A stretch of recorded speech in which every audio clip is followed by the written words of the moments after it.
I learned everything about fashion design and I became obsessed. And I was like, I think this is what I'm meant to be doing in my life. She built a denim empire that changes how women feel in their own skin. But today, Paige Adams-Geller is here to tell you how you can feel more empowered, confident, and speak up for yourself no matter what you're wearing. Welcome to Hack Your Happiness. Today, we're speaking with Paige Adams-Geller. Paige Adams-Geller. Paige Adams-Geller, founder and creative director of her namesake brand, Paige. the Denim brand, which is now a lifestyle brand. Sold at premium retailers internationally. And those jeans, they fit the best. At 16, you moved to New York City. What was it like? Going from like a tiny small town in the middle of nowhere in Alaska to New York City, full of these like eye-opening, exciting opportunities. And then it quickly became something that maybe happened to me a little bit too fast. And the dark side of the fashion industry I was introduced to. Wow.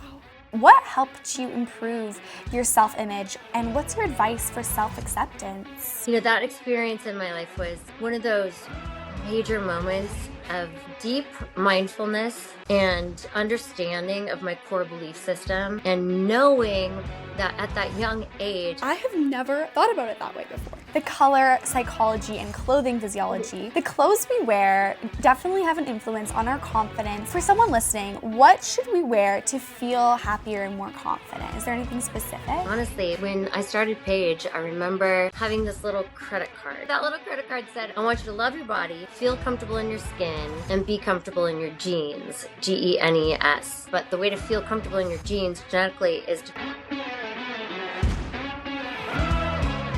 Welcome to Hack Your Happiness. Welcome, Paige. Thank you so much. I'm so happy to be here. Hack Your Happiness is a podcast designed to bring you the behind the scenes of what brings iconic individuals happiness, plus their life hacks. I'm Mercedes. And I'm Anastasia. We are so excited to have you. You are an iconic fashion designer, a role model, and just filled with so much inspiration and light and kindness. And let's get started with kind of what led you to take an interest in fashion design.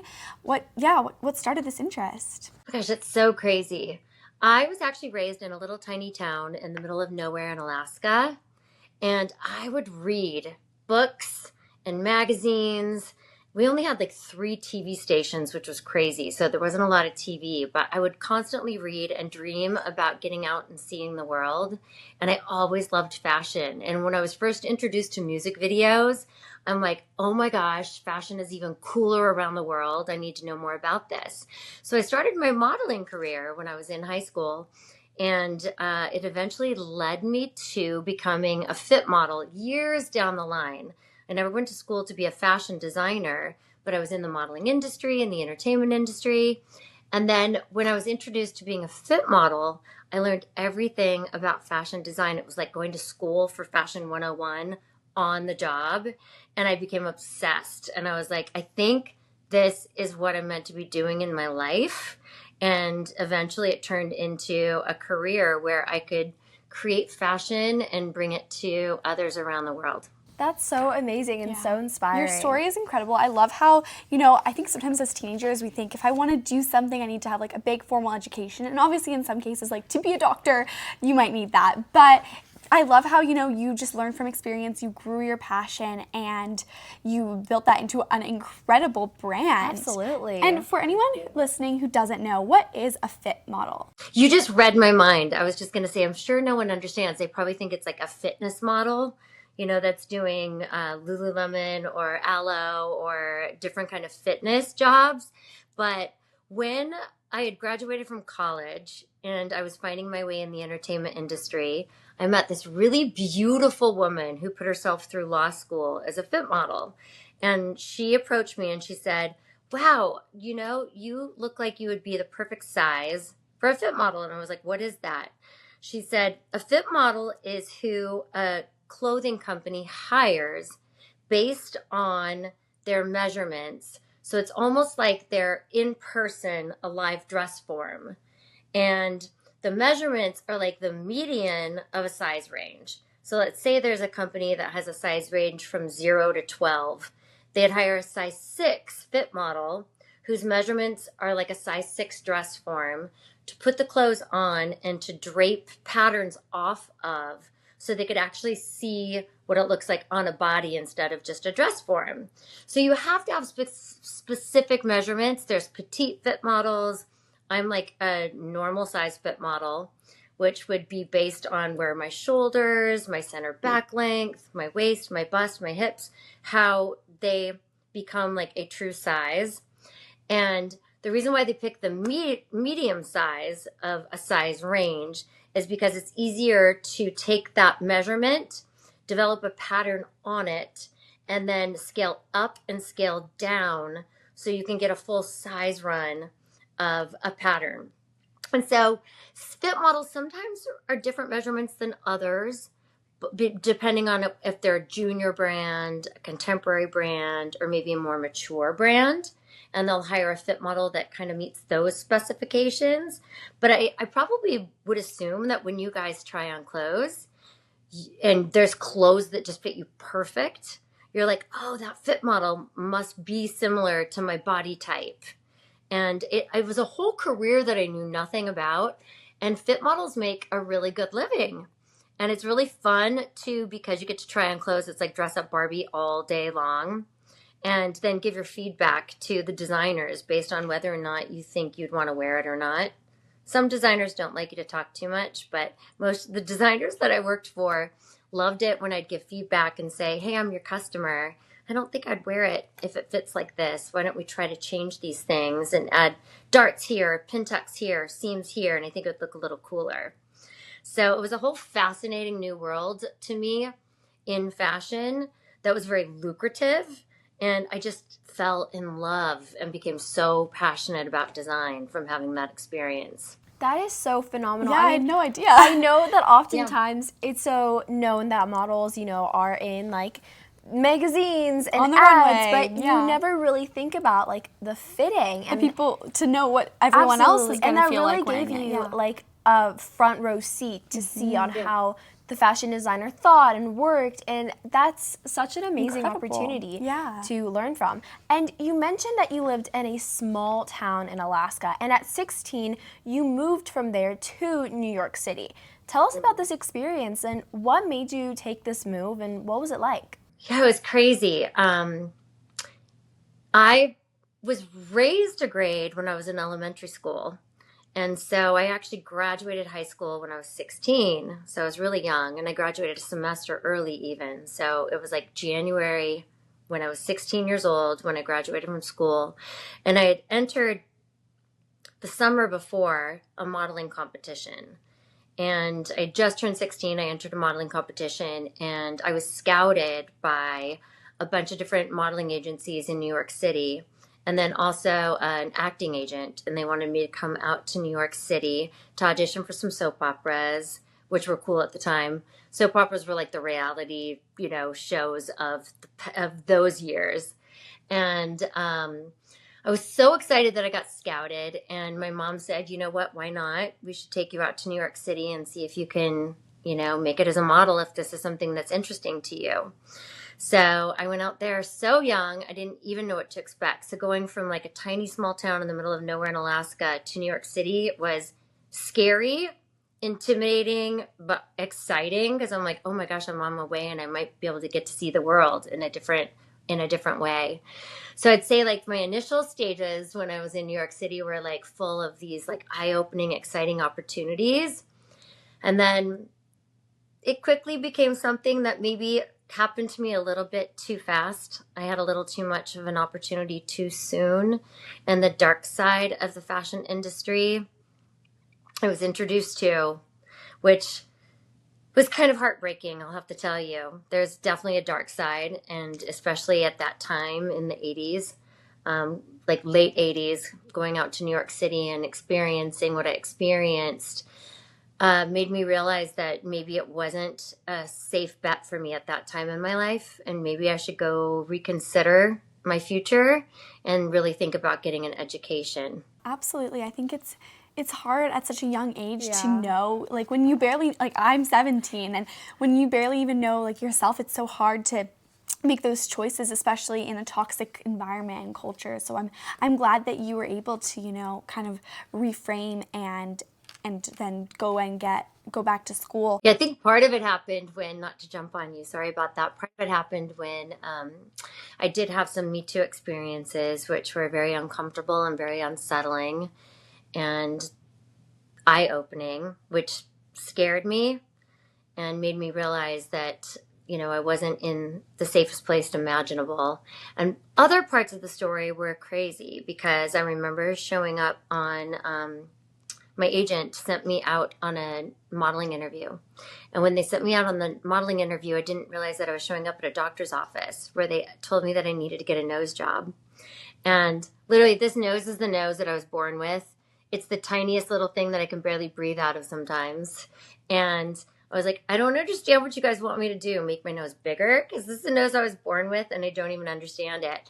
And I remember calling my mom and dad after and I'm saying, they say that I need to get a nose job. And my dad's like, you need to get out of New York City. This is crazy. This isn't healthy. And, when I went to New York City, I was probably about 100 and I'm like 5'8". I was probably about 110 pounds. And in order for them to really be happy with me at that time, they wanted me to be under 100 pounds. And I'm like, this is crazy. So again, it was very unhealthy. I was getting on a scale every morning, trying to see where my weight would land and not eating, didn't have energy, and then was brought into these toxic environments that were way too mature for me at the age of 16. So thankfully, my mom and dad supported my decision to leave. And I really did want to focus on my education. And since I knew that, my intellect was a gift, that would be something healthier and would take me farther in life at that moment. Wow. Thank you so much, Paige, for opening up and sharing that with us because, I think that's such a terrible, terrible experience. And unfortunately, I think it's something that, a lot of teenagers and a lot of people experience those situations and even like bad body image and negative thoughts about themselves in relationship to food and beyond that. And so I think it's important that like your story is shared because it's like realizing if you're in a toxic environment that wants you to be that certain way or where people treat you in a way that you don't deserve to be treated, that you know that and you appreciate and respect that and you get out of that environment and focus on something else. And Absolutely. And I think it's so great that you also had a good relationship with your family, that you were able to say, this is what they want me to do, and they were able to kind of ground you, saying, no, you don't need to change, like you're perfect as you are. But I know a lot of times that people would kind of take that pressure and they, they would have the nose job where they would go through with it just because they don't really know what to do and they don't have that support at home or, a supportive system around them to kind of ground them and tell them that you don't need to change. Yeah. It's true. It's true. I know that, a lot of teenagers and people of all ages struggle with, that feeling like we're constantly not good enough or pretty enough or thin enough or don't look a certain way that we wished we did. So I'm curious, what helped you improve your self-image and what's your advice for self-acceptance? I think that,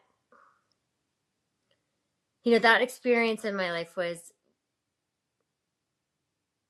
one of those major moments of deep mindfulness and understanding of my core belief system and what I felt would be healthier for me in the big picture, and really listening to my gut and my soul and realizing that me as a commodity is probably not the healthiest environment, and knowing that at that young age, I have a whole life ahead of me.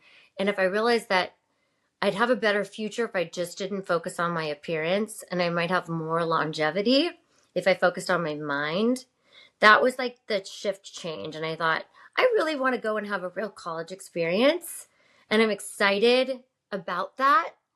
And, again, it would be something so new for me coming from Alaska to go be able to like see what it's like to go to a big college football game, join a sorority, study something else that really interests me. So I'm proud of myself for getting grounded enough and knowing that like this might be dangerous territory if I continue on this path.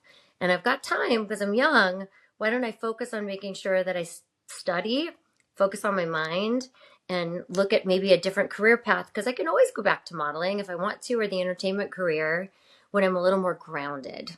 100%. I absolutely love that. You know, focusing on who you are as a person and realizing that like the value that you have in your mind, your thoughts, your, you know, how you treat others and your intellect is so powerful, and something that I think, you know, when we realize our value is more internal than, you know, just what we look like, it's such a powerful realization and a good way to kind of shift away from putting so much emphasis on, you know, always comparing or wanting to look a certain way, rather kind of focusing on that growth aspect in terms of like, how can I grow my knowledge or my interests or my experiences? Absolutely, and realizing that you don't always have to stay on the same path. Yeah. You don't always have to stay in fashion, but if you want to, you know, try and branch out and go to college or try something new, that you don't have to just stay in one place because that's where you are right now. No, and in that stage of your life too, when you know you're in your late teens, early 20s, it's all about exploring and figuring out who you really are, not who your parents want you to be, not who your friends think you are, not who your agent wants you to be if you have an agent, and really like listening to like what makes me happy? Where am I going to bring value to myself? And my mind was definitely a place that I felt comfortable in my skin in. So I'm like, all right, I'm going to focus on that for a bit, and then I can figure out what I want to be when I grow up after I go to university. I love it. I think that's such a powerful message and something that everyone needs to keep in mind, that it's not too late to, you know, kind of reshift, rewire, try Absolutely. something else, explore yourself, explore another side of yourself. Bring a small bit of happiness to your home with our Happiness Activity Box mission, Small Bits of Happiness. This Happiness Activity Box has got 100 unique, fun things to do to feel happier daily, including conversation starters, reflection prompts, recipes, DIYs, and beyond. So Anastasia, why don't you pick a card and let's do it together. Just pick out a card. You can do it around the dinner table, in the mornings, with family, with friends, solo, to learn more about yourself. So this is listen to an upbeat song, and the best part about it is that there's actually a QR code on the card, and so if you want to listen to some music but you're not exactly sure what song to put on, you can scan the QR code and it'll take you to a playlist, which will definitely boost your mood. And a lot of the cards have QR codes taking you to our website to explain more about why this activity brings you happiness. And then once you listen to the song, we're gonna place it behind our Mission Accomplished tab so that you can keep track of all of your missions as you accomplish them. You can shop the Mission Small Bits of Happiness activity box now. It makes for a great gift as well as a great activity for people of all ages to connect with your family or with yourself, linked in the show notes. Now let's get back to the episode.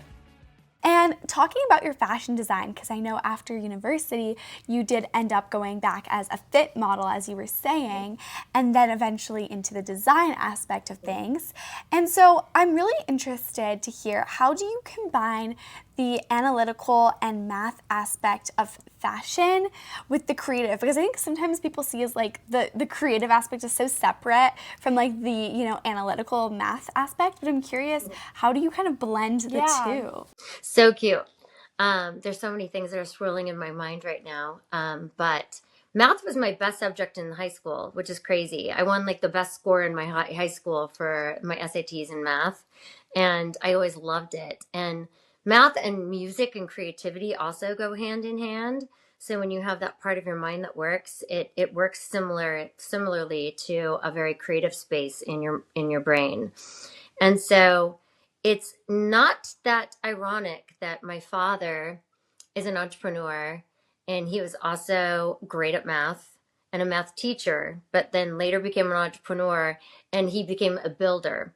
So he would look at a plot of land and then decide what lines, angles, and proportions would look the best on building a house on that plot of land. And my brain works the same way. I look at lines, angles, and proportions on a body. And like using math, I'll think about proportions in fashion, like, oh, it's right now it's a high-rise cycle. So if we're like in a high-rise jean cycle, what proportion is going to look best with that high-rise jean when I'm trying to create an outfit? Oh, crop tops are going to probably look better with that outfit in completing that understanding of fashion. Or when skinny jeans were popular, it was like longer like tops or longer sweaters looked better with like that kind of proportion. So it's very mathematical. But then actually when you're designing denim especially, it is definitely like a science. And as a fit model, it's crazy because I'd like put something on and I'd be fitting it and I'd be like, the rise is like a quarter inch off. And I could tell that like if I lowered it a quarter inch, the way that it would sit on the body would be so much more flattering. And so math was like part of the science of creating great patterns on every level, whether it's like anything you're designing. So I kind of love that part of the design process. But then also using analytics is super important when it comes to thinking about, sales figures and analyzing what we're selling online and what markets are the most profitable markets and who on page.com, which area we're selling the most units to, because then it's like, oh, that might be a great place to open a Page store. So that also involves like the mathematics side of the business. So you can do it when it comes to business and then use your mathematics side and analytical side when it comes to actually creating with lines, angles, and proportions. That's so amazing and so fascinating. I I love how passionate you are about this. Yes. I think it's so beautiful. And you have built an absolute empire of a brand of jeans and clothing. And take us behind the scenes of growing Paige. And how did you build it from a brand to a lifestyle fashion empire? And what was your biggest challenge? And what has been your most rewarding part so far? Wow, it's crazy because when I was fit modeling, I was working for a bunch of different denim companies that were here in LA. And I was working for Guess Jeans, Lucky Jeans, Seven for All Mankind, Citizens of Humanity, True Religion, Joe's Jeans, all these different companies. And they were all owned by men and designed by men. And, when I started Paige, I was thinking like, all right, I need to think of a passion and a purpose behind the brand. So the purpose was thinking about creating a very safe work environment, doing what I love, and then thinking about a niche in the business where there's no other female founders and designers in this premium denim industry. So I'd be able to have a voice that would be a little bit different from what I had been hearing when I was modeling for men. And so finding that passion and that purpose was really exciting for me. And, at that time I thought, well, if I'm starting the company from a fresh female perspective and we're just focusing on denim, slow and steady can win the race. So let's be the best denim brand, the best fitting denim brand that we possibly can be, and then focus on how I could interpret that growth down the line. So I'm like, okay, great. Start with denim for women, then grow into denim for men, and then start to layer on and complete the outfits. So what could be the next category? And then also what could be something we could talk about in social media and in marketing to keep the brand fresh and exciting in other people's eyes. So little by little, we started to layer on these different categories once we became a little bit more expert in those fields. And so now it's exciting to be a iconic fashion brand, not denim, just a fashion brand, lifestyle brand for both men and women. But what was very difficult in that process, two different things. When we launched, I think that people thought that it was going to be a one-hit wonder. Like, oh, this sweet girl who's a denim fit model is going to start a clothing brand, and she thinks it's going to turn into a lot more than just a denim brand. But she's just a model, and she doesn't know what she's doing. So I had to overcome that stereotype, and you let everybody know that, well, I was top of my class and I did graduate when I was 20 and I am really smart. So even when I'm on a modeling job, I'm absorbing and taking in everything that I am watching around me. I was like a sponge and I could use that to my advantage. The other part that was very difficult is at that time, if you launch as a brand, just as a denim brand, no one really wanted to take you seriously when it came to expanding in those other categories. They pigeonholed me as just like, your brand is just a denim brand. That's all you can do. So I had to overcome that. And I don't like hearing no. So it's like, I'm like, yes, we can. We can do more than just denim. And I'm going to prove it to you. So thankfully, 21 years after starting the brand, we have become more than just a denim brand. And we're able to prove those people wrong and overcome the obstacle that, yes, a model can also start a company and be very successful. Incredible. I love that so much the fact that, you overcame some of that doubt that, those people who didn't believe in you, and have built an incredible brand that is very multifaceted. And something that I wonder, because I think, a lot of times teenagers or adults, like the aspect of other people doubting you, even if it's like, a teacher at school or someone that you're friends with or a family member doesn't believe in you, or a colleague or your boss doesn't believe that you can do something, or that, you're smart enough. What would be your advice on how, you can kind of stand up to, or I don't know, move past doubters or people who don't believe in you? It's a really good question. Confidence, building confidence, and overcoming adversity, I think, are two of my favorite topics. I have not always been this confident. I definitely have had a lot of insecurities along the way. And I definitely had a lot of people, friends even, or classmates through the years, make me feel less than, and like they didn't understand the path that I was moving forward on. And I think that one thing I really had to learn the hard way was what other people think is none of my business. It really is none of my business. It's what I think about myself that matters more. So when I am being true to who I am as a person and my thoughts and my belief system, and I'm being true and authentic to myself, I can get rid of that extraneous noise and continue on the path that feels like it's coming from inside of me. And it's almost like when you take time to sit and just listen, and you're quiet and you're in your solitude, or you go on a hike or out in nature and things are calling to you, you can feel it. You know it feels good. So I think really having that understanding and taking that time to get to know that part of your truth makes such a difference. And it helps you get out of that noise where you're like, you know what? I don't care. It's okay to make mistakes. This is where my calling, this is what my soul is telling me to do. And even if I mess up, I'm still ahead of so many people that are never adventurous enough to take the risks. If I take the risk and fail, at least I took the risk. So like being able to have that and not be afraid of disappointing yourself or others is really, really powerful. And then I also think like confidence builders, when you're starting to feel bad about yourself, it's like I always just try to get out of myself and help others. I'm like, what can I do today to make someone's life better and get out of my stinking thinking and my bad head trips and future tripping, and just focus on doing something nice for someone. And then you start to feel good about yourself again. And then you're like, yes, oh yes, I'm on the right path. I'm going to start listening to my soul even more.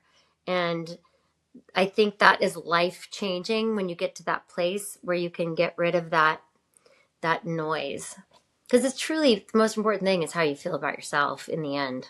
So true. Absolutely. I really like what you said about, just kind of finding out what you really think and what you really need and want, because I think it's so easy to, succumb to peer pressure, or when you're in a toxic environment or an environment where people are not uplifting you, to kind of just like shrink down and, kind of just do the status quo, do what, is going to make you feel accepted in that moment, even if it's not serving you in the longer term. Yeah. And so I think what you really said about get out in nature, get away from those people, like just really be, even if it's just like inside of your own mind, just like thinking about what do I actually want and what am I getting from this situation versus from a different potential opportunity or path.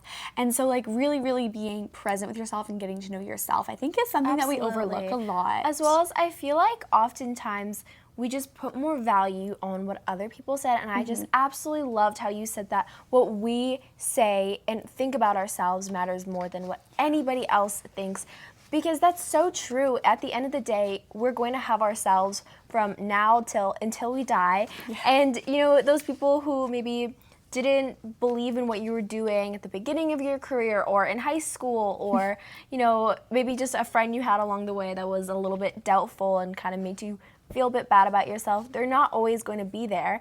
And if we're listening to what they're saying instead of listening to what we really want, we're not going to feel true to ourselves, and we're not going to do the things that is really going to push us forward and we're going to feel passionate about. Yeah. True. And you don't want to have, I can't say you, I don't want to have resentments towards others. I'm like, I don't want to live my life feeling like I'm in a toxic environment or I'm angry or resentful at others. And I can't blame anyone else when I'm trusting myself. I can only blame myself, and that's okay because then I tried. So that's a powerful message. Exactly. It's so true. And based on what you said about, supporting the community and getting out and empowering others, I want to talk about your philanthropy because I know that you're an active philanthropist. You sit on different boards and you're a community role model. So can you tell us a little bit about your work in empowering others? Absolutely. I had a big life-changing moment for myself when I was attacked in the workplace. And I had been a survivor of sexual assault when I was at the age of 16 and held that deep within my soul and didn't tell a single soul because it was someone that was a family friend. And I was ashamed. I didn't know where to go and I didn't know what to do with it. And so I held that secret until 13 years later when I was sexually assaulted on a modeling job in the workplace. And I finally, when that happened to me, along with my other Me Too experiences in New York, I hit a rock bottom of doubt, fear, and self-shame and blame. And I realized that I need help. I'm not going to be able to continue on a healthy path unless I ask for help, and I can't do this alone anymore. Secrets are making me sick. I don't feel good about myself, and I really, truly need help. And so I was recommended to go see the Rape Treatment Center in Santa Monica, where it was free help for sexual assault survivors or victims, for children that have been victims of sexual assault, as well as adults. And it's 24/7, free care, free therapy, and you can go to the ER clinic too if you're like in the direct aftermath of a sexual assault. So I got brave enough to make the call and ask if I could come in for help. And I did. And it was life-changing. They actually, set me up with a therapist who helped me for free for months. I had free therapy every week for months. Actually decided to go away and take a time out and do a deeper dive to really deal with the trauma from the past at the age of 16. And fast forward to that place gave me my voice, changed my life. I would have never started the company Paige without taking on my attacker and getting strong enough to find my voice in that way. So now fast forward to, it's so crazy. I started the company July 1st, 2004, after I'd taken on my attacker, and other women came forward to help me. And then, ironically, 20 years to the date, July 1st, 2024, I was asked to become the chairwoman of the board of the Rape Treatment Center, where I went for help. And I'm going to cry when I talk about that. It's surreal. The whole reason I wanted to start my company was to be able to create a safe environment for others and to become famous enough, if you will, to have a voice that's powerful enough to help others. And that happened magically, with me doing what feels true to myself, to my soul. And here I am now, the chairwoman of the board, getting to help other survivors, other victims, do platforms like this to be able to share my story and know that I can help others so they don't feel alone and they don't have to feel ashamed or blame themselves. So it's ironic, and I'm so passionate about this work that I get to do. And I get to help change lives. And that is one of the most fulfilling roles I could ever have. Yes. Oh my goodness. Thank you again for opening up This is so beautiful. and sharing that with us, because I think, that is such an incredibly difficult thing to go through multiple times and at such a young age, and Absolutely. with someone that, was a family friend is just devastating. Your story is so But moving. I love that you, first of all, reached out for help. I think that's such an important message to anyone who goes through something like that or goes through anything difficult is, it's okay to reach out for help and tell other people, even if it feels, scary. It's really the best way to get, kind of that external support, because Otherwise, it's a lot to carry all on your own. And I also really admire how, you took something that was giving you a lot of pain and something that's super, super like traumatic and turned it into like this fuel to help others and create a positive change in the lives of millions. And so I think even if it's on a smaller scale, it kind of goes back to what we were saying is like, heal from your own troubles, but also like take that and like kind of pay it forward to help others, whether it's donating or volunteering or starting your own brand. Whatever someone, can do or is inclined to do, when we help others, it's such a more empowering way to kind of, help move the world forward, even if it's just a little bit. And it really does come back to you. And I think that's such a beautiful thing is, if you can do something for someone else, it's so powerful, and especially when it's so tightly tied to your own experiences. Yeah. It's true. It's the way to heal. It really is the way to heal. Because like suffering in silence and carrying something that can feel so tragic, once you're able to at least express, even if in a private way, by just going to therapy or just calling a hotline anonymously, the minute you take that step, you're giving yourself the best gift you could ever give yourself, like a way to heal.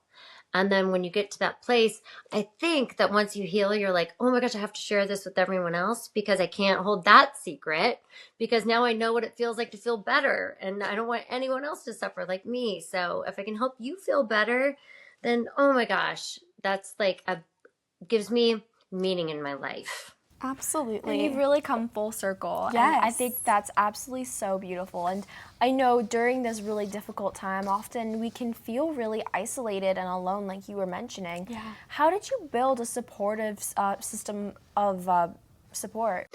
Well, I think that the first thing I had to do when I went to the Rape Treatment Center was go to my one-on-one therapy. And then when I went to get a longer, deeper dive by going to like a 30-day treatment center, what was interesting is I found out that my, not only being in the modeling industry, but being a sexual assault survivor, eating disorders feed on sexual assault survivors because you want to control things. And so the one thing that you think you can control is your food. So it was like perfect marriage for me to actually end up being anorexic. Was I was trying to control my trauma, and I was trying to control my food, and I was trying to control the industry, and they were all not healthy places to be. So I developed my support system by going to help first, one-on-one, then going into group therapy. And in group therapy, it was like, oh my gosh, this was so cool. I finally learned to talk to others because I like to isolate, and that's not a healthy place to be. Like literally, it's a bad neighborhood. And once you finally start sharing your story with others, and then they're like, well, that happened to me too. You don't feel so alone. So then that group therapy situation became like my family. And then I'm like, oh my gosh, this feels so good and warm and fuzzy, like a hug.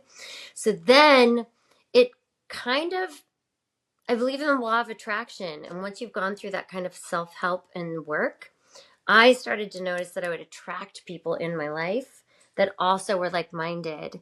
And then that became my bigger support system. And then now creating a company where I hopefully give those values to others. I find that most people are like-minded, and they are my support system, as well as my family, my significant other. So, and I don't like toxicity. So toxic people are not allowed. So now I just have Team Paige with me all the time. I love that. And that is such a beautiful reminder, because I think it's so easy to be like, if I show, or if I like lean into my genuine interests or show my genuine personality or speak up about something or seek help, it's going to, like people are going to like not want to be friends with me or spend time with me. And I think that it's true that people who you're not meant to spend time with and who don't align with you won't. But those things, like you said, it's like the law of attraction, and it will attract and get you closer to the people who are better for you anyways. And so leaning into that is essential. Absolutely. And I also think for anyone listening, whether it's dealing with sexual assault, or even if it's a mental health challenge or whatever it might be, even if it's just that you need someone to speak to, reaching out for help is, I think, such a key aspect of like your story and so many stories is like it's important to do that, and there's no shame to it. And I think that's a powerful reminder as well. So thank you for being so open about that. Looking back, how you've come full circle from, seeking help, gaining that support system, and then building an incredible brand, is there anything that you would change or do differently? It's so wild. There's times that I might have thought the trajectory of the brand, I might have done things differently with like a showroom, or, maybe like starting the brand on a smaller scale and then like slowly rolling it out. There's things like that are like very business centric, but honestly, those are heady. And like when I start thinking about that, I was like, I don't know if I would change anything, because the way that I did things got me to where I am right now. And I really don't think I'd want to be anywhere differently.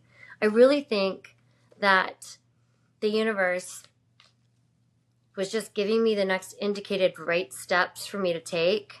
And everything that I went through, whether it was painful or not, everybody has to go through painful experiences in their lives, got me to where I am today right now. And I don't think I would really change anything.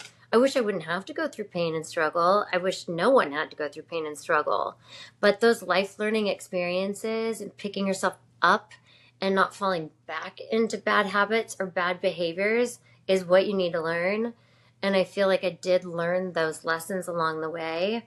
And I'm very happy where I am today. I really get to do what I love every single day. And I'm living my best life. I get to travel the world. I get to still go to a job that I love to go to every day with a group of women and men that I love being around.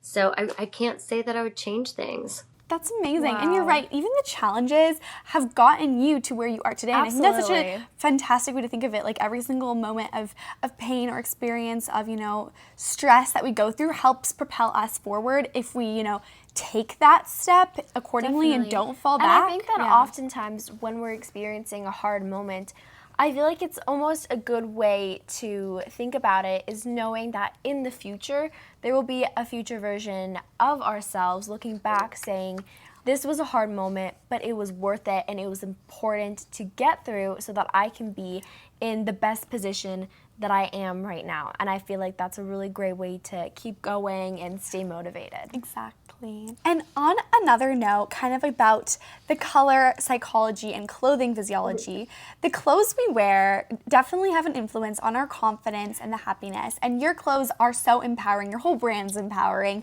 But for someone listening, what should we wear to feel happier and more confident? Is there anything specific? Nothing specific. Literally, you need to wear what makes you feel good.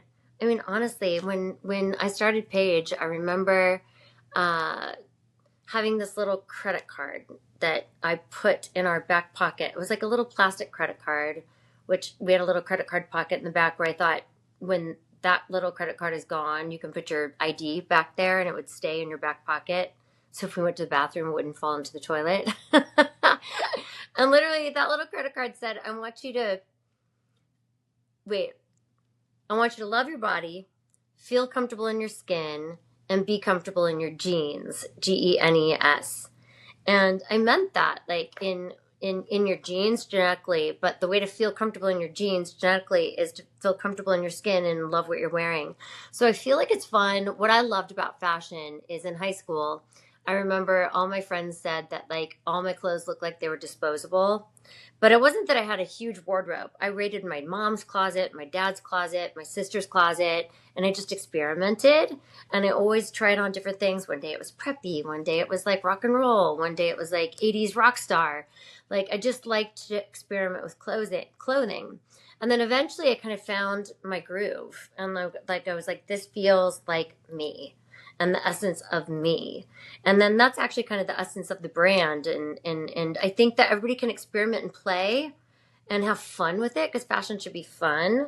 But then all of a sudden you're going to find your groove. And once you find your groove, I don't think anything should be dictated. You just need to feel comfortable in what you're wearing and go, this is my self-expression and this is how I want to be. And it doesn't have to be the same every day. Absolutely. And I feel like oftentimes people are always like seeing online being like, oh, I want to dress like that, or I think that this is amazing and I want to find my own personal style.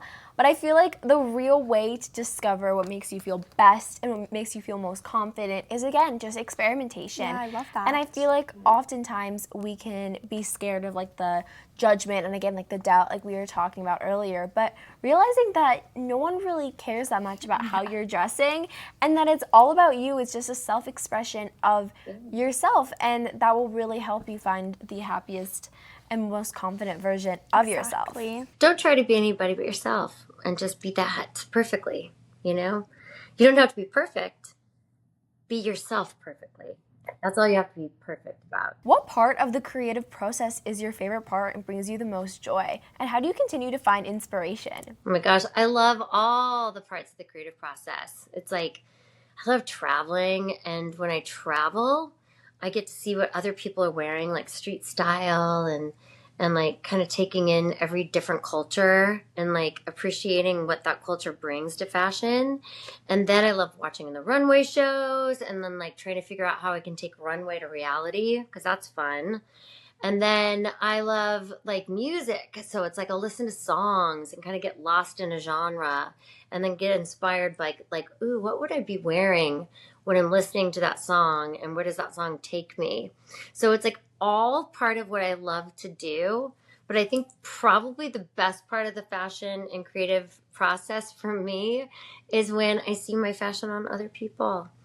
I mean, it really makes my heart happy. I'll never forget the day that I was in Italy, and my husband and I were like sitting at a restaurant, and the first time I ever saw a pair of Paige jeans on someone in a foreign country, they walked by the little cafe outside, and I was like, oh my gosh, she's got our jeans on. That's so exciting.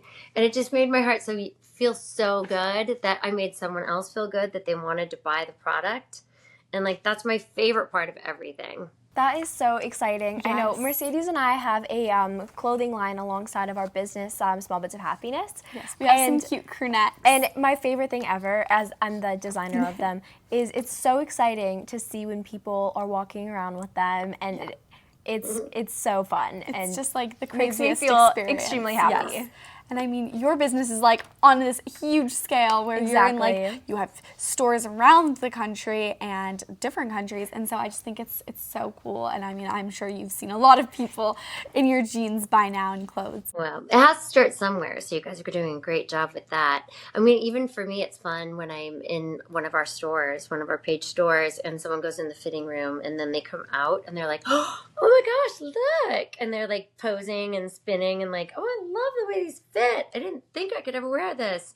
Like, that just delights me to no end. So you're experiencing it, and I think that's so fun, and I'm so proud of you for fulfilling that part of your goals and your dreams. Thank you. Thank you. And I noticed that on your Instagram bio it says living in loving kindness. And I want to ask, what does loving kindness mean to you, and how can we all live this way?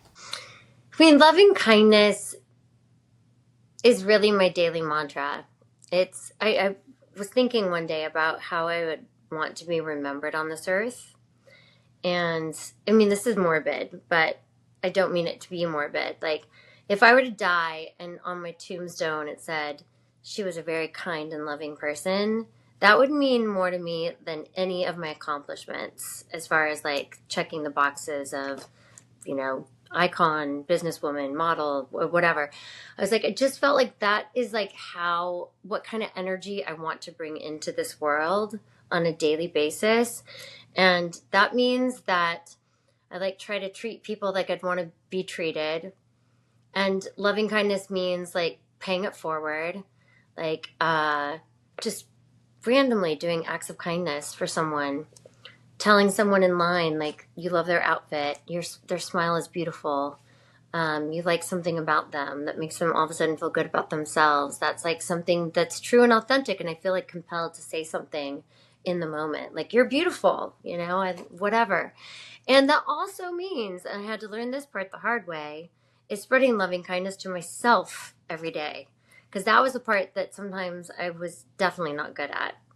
I could beat myself up the minute I get up in the morning and tell myself I'm not good enough, but then go out into the world and project all this like love to other people and like compliment them and hope that I made their day, but I wasn't doing that to myself. I'm like, wow, that's sad. That's a disservice. I'm like, and what really helped me with this is having pets. I love dogs and animals. I have a horse and a donkey, and I had 4 doggies, but I lost one this year after the fires. But when I'd walk downstairs in the morning after I got up and they were wagging their tails and it felt like I was the best thing that they had ever seen, and like petting them and getting their unconditional love, I was like, okay, if they do that for me, I have to do that for myself, and I do have to give that to other people. So unconditional love. I love that so much. I know oftentimes I heard this somewhere where it was like, list the 5 people that you love the most, and if you're not your number 1, then you need to like do some serious rethinking. Yeah, I think it's, like you said, always we should try to treat people the way we would want to be treated, but it's important to not also, in some cases, not forget to treat ourselves the way that we treat other people. I think that's an important thing to keep in mind. I love that so much. And now we have a fun little game that we came up with. It's called the Happiness Closet, because you're an incredible designer. Of course. And I thought it'd be fun to play this quick game. So we kind of are going to imagine happiness like a closet, and you get to curate it with the essentials that bring you confidence, joy, and meaning. So there's a few different little outfits that we're going to build. The first one is the everyday outfit. So if you had to pick one daily habit that's like your favorite pair of jeans, reliable, fits every time, boosts your happiness, what would this habit be? Well, that's definitely pet a puppy. Gotta pet a puppy. That's it. I love it. Absolutely. I agree. Yeah. I love that so much. So our next one is the statement piece. So every closet has that one bold piece that makes you feel unstoppable. What's one big game-changing choice or experience that has brought you the most happiness in life? Taking the risk to start the company. Honestly, it was scary. It was like a chess game, but it was like, I better just dive all in. And if I take that dive all the way into the swimming pool and drown, someone will maybe come help me. But if I don't do it, I'm going to regret it the rest of my life. And I have never looked back. I That is love so that. amazing. And now you've been able to infuse so much more joy and happiness and confidence into the lives of other people through that. So I think that is an incredible thing you've done. Thank you. And the next round is the closet clean out. So if you had to donate or get rid of one thought, belief, or pressure that steals your happiness, what would you let go of forever? I am not good enough. Period. Absolutely. I love it. It's just, we put so much pressure on ourselves, and it's just only stealing from us. Absolutely. And that comes in every form. I'm not pretty enough. I'm not smart enough. I'm not this enough. I am not enough in any capacity. I wish that didn't even exist in my vocabulary. I Absolutely. agree. And the funny thing is that we almost never think that way about other people. It's usually only ever directed towards ourselves. It's so true. It's like usually I'm like, wow, you go, girl. I'm so proud of you. All right, it's okay if you made a mistake and you apologized. It's all good. But nope, sometimes I just can't get rid of that in my head. So that would be definitely enough, might be the word that I don't want to have in the vocabulary. I love that. Definitely. And our final round for this, so the mix and match is a quick this or that about confidence. Yes. So what gives you more confidence? Creativity in your outfits or structure? Creativity, for sure. Comfort or glam? Oh my gosh, that one's really tricky. What gives me more confidence? Yes. Yeah. Actually, I would have used to say glam, and now it's comfort. When I'm comfortable in my own skin, I'm just so much more me. I love Amazing. it. And what's your favorite thing to do? Do you prefer to run the company, or do you enjoy more the designing and the creative aspect, designing the next collection? Designing and creative aspects, for sure. Love that. Absolutely. Denim or silk? Ooh, silk. It's romantic. I'm a little romantic at heart. I love it. that, And definitely. finally, do you prefer your morning routine or your night routine? Definitely my morning routine. What's your favorite part of your morning routine? Oh my gosh. Well, I love to get up and get out into nature first thing. And I mean, there's been studies that say if even 3 minutes outdoors can change your whole perspective of your day. So wake up, go on a hike, get out in nature, and it sets me up for the best day almost every day. Incredible. I I love think that. it's crazy how these small little things, right, going outside even for just a few minutes can have such a profound impact, and I think that's something we should all strive for. I know that with winter Absolutely. coming, I'm a little scared, but I try the same. You could just go out for a couple minutes and just be silent and listen to the sounds and smell the smells and look at the sights and look at the textures around you. It just takes a couple minutes. Even if you have an animal, then you can take them out to go potty and bring them back in. That's enough. But just getting outside just changes everything. Absolutely. We live up in Canada in Alberta, and so Oh, okay. I wanted to know. Yeah. are you looking for the best, unique, and meaningful gift to give to anyone in your life? Mercedes and I have been loving our subscription to the meditation app Waking Up. It is so amazing. It has so many different meditations that you can try and listen to, and the best part is they even have different episodes that you can listen to that talks about why meditation is so important and can really help you out. As the countdown to the holiday season, birthdays, or other special occasions embarks, grab a 12-month-long, yes, a full year subscription to Waking Up and save $30 off the first year by clicking the link in our show notes. Now let's get back into the episode. And so, for a teen who's listening to this, who might be interested in becoming a fashion designer someday, Paige, what would be your starting advice for their first step? I would say that it's really important to find like your niche of something that might be different than what's already in the market. I think that's really important to find a reason to be. That's, yeah, the number one. I mean, like for me, it was like there was tons of denim brands, so that wasn't new. It wasn't like, oh, start a denim brand. It was like, oh, but there was no female founded premium denim brand out there. So being able to start it from a fresh female perspective was a different thought process. So just trying to find your niche. I love that. Yeah. Now for a fun question. If you are going to swap closets with any celebrity for a day, who would it be? That one's so tough. I mean, this is gonna age me a bit, but like I like love music so much, and I've always been a huge fan of David Bowie, and I just think he was such an icon and so ahead of his time. I would love to just know what that whole closet looked like. So I'm gonna say David Bowie. Absolutely. That's a good one. I bet there would be He's so so cool. many gems in there. Yes. Okay, good. I hope you guys know who he is. I was like, if it was today, I'd say maybe Taylor Swift. But I'm like, because she's like my princess glam kind of girl. But I was like, my rock and roll kind of alter ego would definitely be David Bowie. I love it. I mean, I love them both. I think you can't go wrong. A lot of good, I'm sure, items in there. And what is one piece of advice, Paige, that you wish you could give to your teenage self?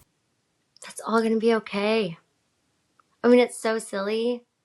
But like, I kind of wish at times that my mom would have just said it's all going to be okay. So if I would have wished my mom would have said that to me, no matter what happens, it's all going to be okay. You are loved. I think knowing that I'm loved and that in the big picture, no matter what happens, everything's going to be okay, I think is what I would have felt more comfort in than anything else. That's so beautiful. It's like that quote where it's like, if it's not okay, it's not the end. I love that right? one, John Lennon. Oh, yeah, it's a really good one. I mean, I already said the one quote that I feel like it was actually the quote that I used in my senior yearbook was like, don't be anything but yourself and be that perfectly. Because I had always tried to be perfect. And I always felt like my family wanted me to be perfect. And I was, at times judged for whether I was perfect and not, got straight A's or, looked perfect. And I feel like the one thing that in the end gave me the most happiness was like being myself and authentic perfectly. So Absolutely. Love that. And as a little side note, for teens or anyone listening who, want to kind of embrace that being perfectly yourself-ness. Being authentic. Being authentic.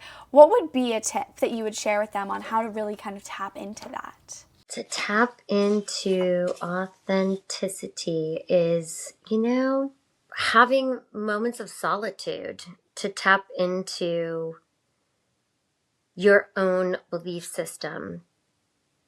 I think that is so important. And also getting out and exploring worlds that are unknown.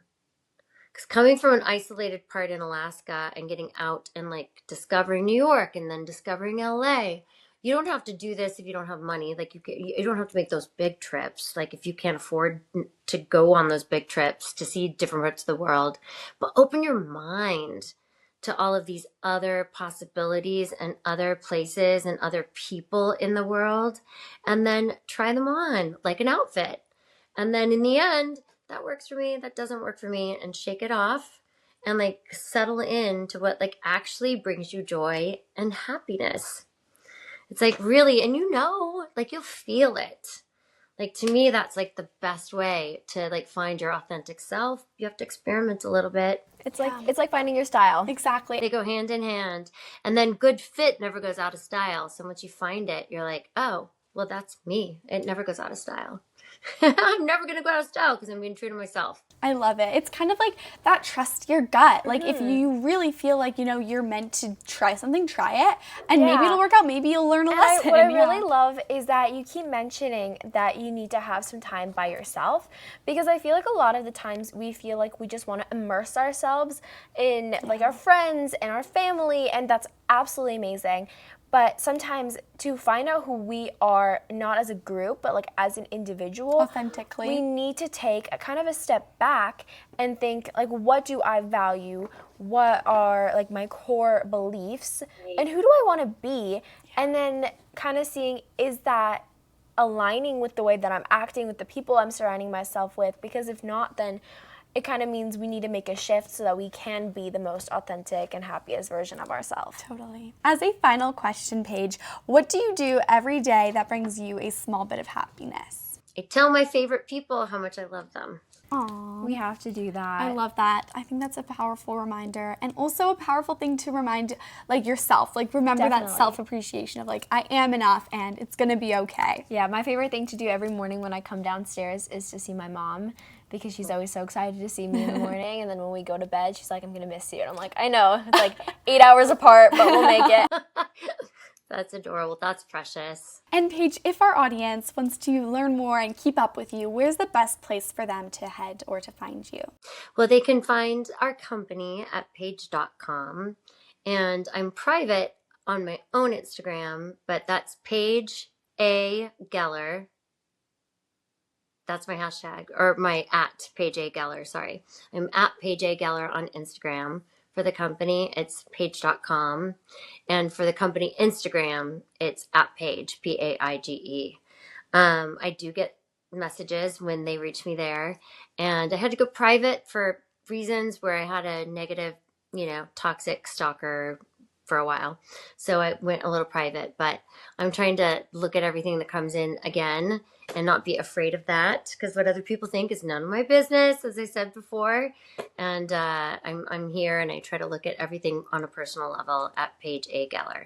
Amazing. That's amazing. Thank you so much. And I am definitely going to make sure that your website is linked in our show notes so anyone who wants to check it out and see your incredible designs can do so. And thank you again, Paige, for being with us here today, for sharing your advice, your story, and being so open. I think that openness is really powerful and helpful to so many teens, adults, and all ages. So thank you again. Thank you. Thank you so much. Thank you for asking me. It was an honor, and all my best to you. Thank you so much for listening to this week's episode of Hack Your Happiness, and thank you so much to Paige for joining us today and being so open and vulnerable. I mean, that was such an incredible and empowering conversation. Oh my gosh. Anastasia, what was your biggest takeaway? I think my biggest takeaway is definitely to try new things. If you're trying to look for the most authentic and happiest version of yourself, you really just need to, try different styles on and go to different places, talk to new people, and really branch out. How about you? Yeah, I love that.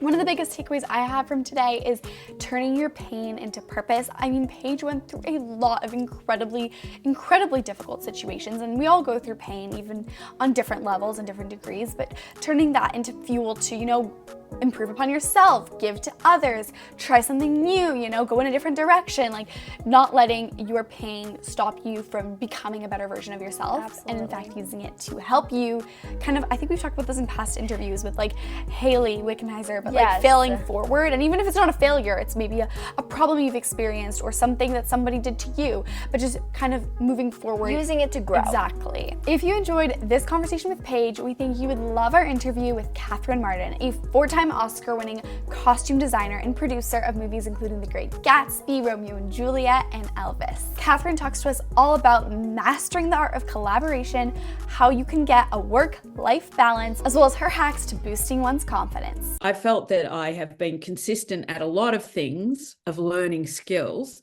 and you kind of feel like, oh, this is just terrible. I'm just like a tortoise. I'm just going in a straight line.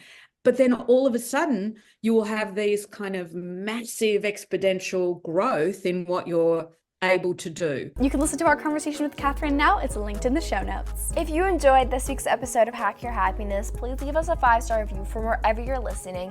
It really helps us out. We really appreciate it, and it helps other people know that this is a great show to tune into. See you next time.